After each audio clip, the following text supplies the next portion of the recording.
অদ্যাবধি লীলা করেন গৌর রায়, কোনো কোনো ভাগ্যবানে দেখিবারে পায়। প্রভুর এই যে লীলা, লীলা আর কর্ম, কর্ম মানে আমাদের দেহগুলো হচ্ছে পাঞ্চভৌতিক দেহ। পাঞ্চভৌতিক মানে পাঁচটা ভূত। ক্ষিতি মানে পৃথিবী, মাটি, অব মানে জল, তেজ মানে অগ্নি, বায়ু, বাতাস এবং আকাশ।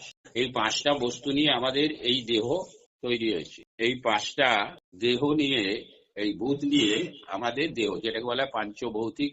এই দেহের কর্মগুলো যখন শুরু হয়, আবার তৎক্ষণাৎ সেটাই শেষ হয়ে যায়, তার পুনরাবৃত্তি হয় না।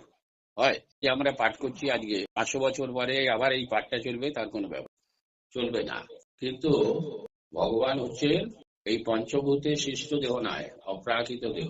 ভগবানের দেহের যে লীলাগুলো, সেটাকে লীলা বলা হয়েছে, আমাদের গুলো কর্ম। লীলা মানে নিত্য, নিত্য মানে সবসময় হচ্ছে। 5000 বছর আগে ভগবান শ্রীকৃষ্ণ নররূপে লীলা করতে এসেছিলেন, তারপরে আজও চলছে। সেই তিনি গোচারণ করতে যান, আবার উত্তর ঘোষ্টে ফেরেন, এখনো ফেরেন, এখনো গোচারণ করছে।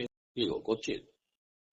এখনো গোচারণ করেন, এখনো উত্তর ঘোষ্ট হয়।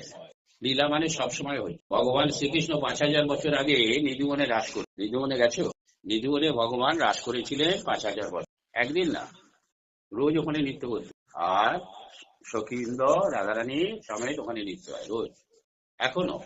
এটাই লীলা, লীলা নিত্য সবসময় চলছে। তো এরকম এক জায়গায় ভাগবত পাঠ হচ্ছে, তা সেই ভাগবত আসরে হলে ভালো একজন সাধারণ মানুষ ভাগবত ভাগবত শ্রবণ করতে এসে